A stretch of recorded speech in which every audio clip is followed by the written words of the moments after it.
Buenas tardes, mi nombre es Gina Gabriela Labrador Fernández, soy estudiante del programa de psicología de la Universidad de Yacambú. Hoy me toca exponer el último laboratorio que tiene que ver lo que es la función neuronal. Y antes de poder decirle cuáles son los materiales y el experimento que vamos a hacer en la tarde de hoy para explicar la función neuronal, es importante entender qué es una función neuronal. Según Bear, Connor y Paradiso 2020, la función neuronal se refiere al proceso mediante el cual las neuronas reciben, procesan y transmiten información en el sistema nervioso, permitiendo la comunicación entre diferentes partes del cuerpo y el cerebro a través de las señales eléctricas y químicas.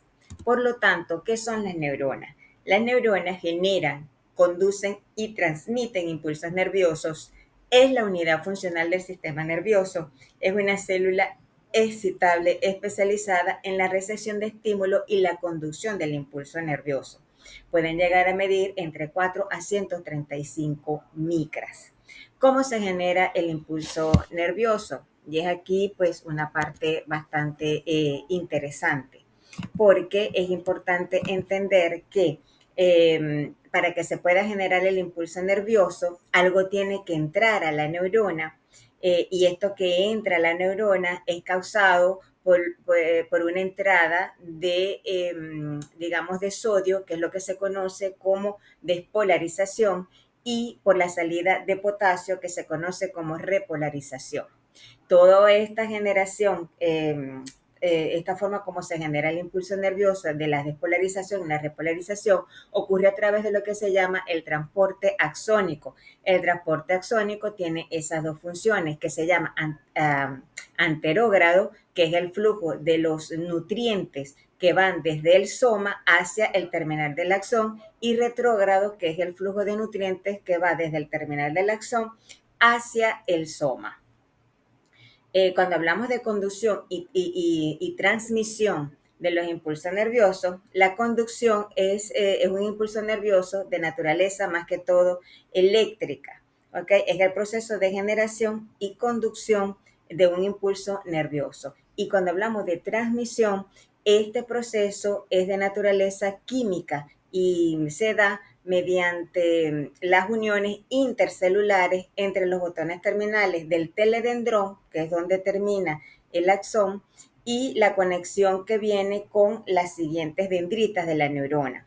Y a esas uniones intercelulares donde se va a transmitir el impulso nervioso se conoce como la sinapsis. Por lo tanto, ¿qué es la sinapsis? ¿Ok? Como bien nosotros lo podemos decir acá. Entonces, ¿qué es la sinapsis? La sinapsis, ¿verdad? Digamos, es ese espacio donde se da esa unión intercelular altamente especializada entre neurona o entre una neurona y una célula efectora, donde se va a llevar a cabo la transmisión del impulso nervioso. Esto puede ocurrir gracias a lo que conocemos como neurotransmisores. Estos se encuentran contenidos en unas vesículas ubicadas en el axón terminal. Las mismas se liberan transportándose hacia las siguientes, hasta las siguientes células receptoras, y cuando se acomodan a esa receptora llegó el estímulo a esa neurona, que es la que se conoce como postsináptica, y se desencadena la generación del impulso nervioso. La célula antes de la sinapsis se le llama célula presináptica, y la que está después de la célula se le llama postsináptica. Por lo tanto, ¿qué son los neurotransmisores? Son mensajeros químicos del cerebro que pueden enviar señales excitatorias o inhibidoras para que las neuronas generen o no impulso eléctrico. Se trata de moléculas que se producen, almacenan y liberan en y desde las neuronas hacia la sinapsis. Su liberación se produce como respuesta a un estímulo y luego actúa sobre otra neurona postsináptica o sobre un órgano bajo su mando y o control, como el músculo, es decir, sobre células que tienen capacidad de recibir y traducir información. Por lo tanto, ¿cómo se relaciona todo esto o cuál es la analogía que tiene esta práctica de la función neuronal? Y ahora sí, nos vamos a ir a lo que es la práctica, y me voy a colocar, no sé si así se ve mejor, ¿ok?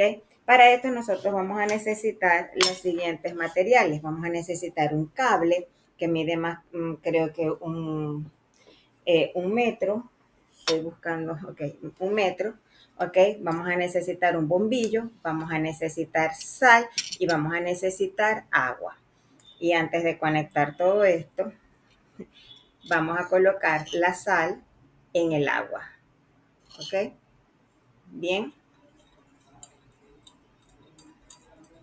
Voy a sacar esto de acá para que me resulte más, ok.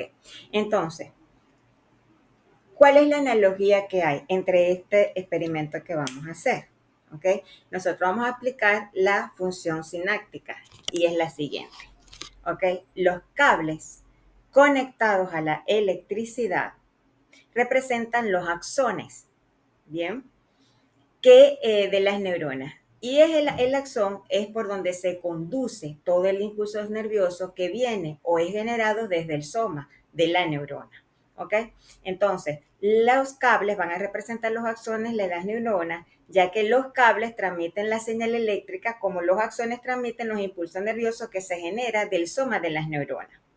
Lo otro es la analogía del potencial de acción. La electricidad que fluye a través de los cables es similar al potencial de acción que viaja a lo largo del axón cuando la neurona se activa. ¿Ok? Entonces, ¿qué es el agua con sal? El agua con sal simboliza el fluido extracelular que rodea a las neuronas en el cuerpo, rico en los iones como es el sodio, ¿ok? Y también tiene cloruro.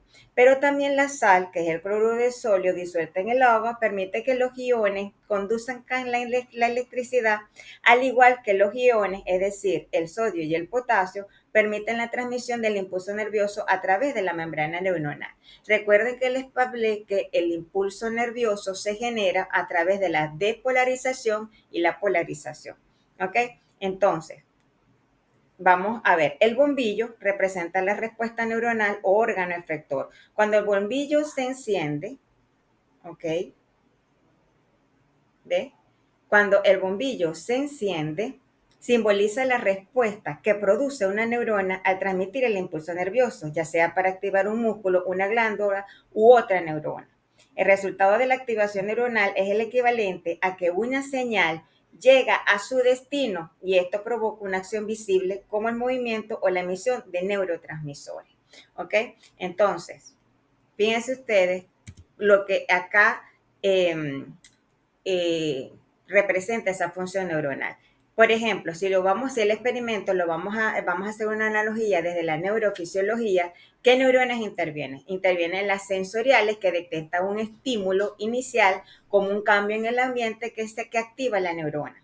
Están las motoras que transmiten la señal para generar una respuesta, que es la que se representa en la luz.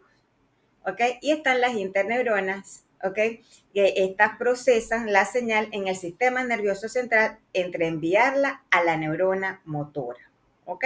Recuerde que es entre las interneuronas, en ese espacio sinóptico, donde se da el impulso nervioso y hay una respuesta, ¿ok? A nuestro organismo. Tenemos entonces también la secuencia del impulso nervioso. La electricidad en los cables representa el flujo de iones a lo largo de la membrana neuronal. Recuerdan la despolarización y la repolarización. ¿Ok? Es decir, algo entra a la neurona, que en este caso es esa carga de DNA positivo, ¿ok? Que es donde se da la despolarización. Y algo sale, ¿ok? Que es ese flujo de potasio positivo, que es la repolarización. El agua con sal ilustra cómo los iones facilitan la propagación de la señal, similar al efecto en los canales de sodio y potasio en la membrana neuronal. ¿Ok? Y el circuito, como es la sinapsis, el bombillo encendiéndose, puede interpretarse como resultado de una transmisión sináptica exitosa donde los neurotransmisores activan la siguiente célula o tejido. Recuerden que los neurotransmisores se encuentran en unas vesículas que se desprenden, vamos a decirlo así, cuando el terminal del axón hace conexión con las dendritas de la siguiente neurona. Y es allí donde se da ese impulso nervioso. Entonces, un aspecto fundamental en la función neuronal es el equilibrio iónico, especialmente de los iones de sodio, es decir, Na positivo y potasio, K positivo, recuerden, despolarización y polarización. Este equilibrio es esencial porque permite que las neuronas generen y transmiten señales eléctricas conocidas como potenciales de acción. En estado de reposo, las neuronas mantienen una distribución desigual de estos iones a ambos lados de una membrana. Hay una mayor concentración de potasio dentro de la célula y más sodio fuera de ella. Esta diferencia se logra gracias a la acción de la bomba sodio-potasio, un mecanismo que utiliza energía para transportar activamente los iones de sodio hacia el exterior y dos de potasio hacia el interior. Cuando una neurona recibe un estímulo adecuado, se abren canales específicos que permiten la entrada masiva de sodio, causando la despolarización de la membrana. Luego, otros canales permiten la salida de potasio, restaurando el potencial eléctrico inicial en un proceso llamado repolarización. Este ciclo asegura que la señal nerviosa pueda propagarse de manera efectiva a lo largo del axón hasta llegar a su destino, donde se traduce una respuesta, como es en este caso el encendido de nuestro bombillo en el experimento. Por tanto, el equilibrio iónico es vital para que las neuronas funcionen correctamente. Si este balance se altera, por ejemplo, debido a cambios en los niveles de electrolitos en el cuerpo, puede haber consecuencias graves en la transmisión nerviosa, afectando procesos básicos como el movimiento, el pensamiento y la percepción. Entonces, hasta aquí nuestro experimento el día de hoy. Agradecida a la Universidad Yacambú, agradecida a mi querida profesora Naivis y a todos los compañeros que estuvieron a lo largo conmigo en este proceso. Bendiciones a todos.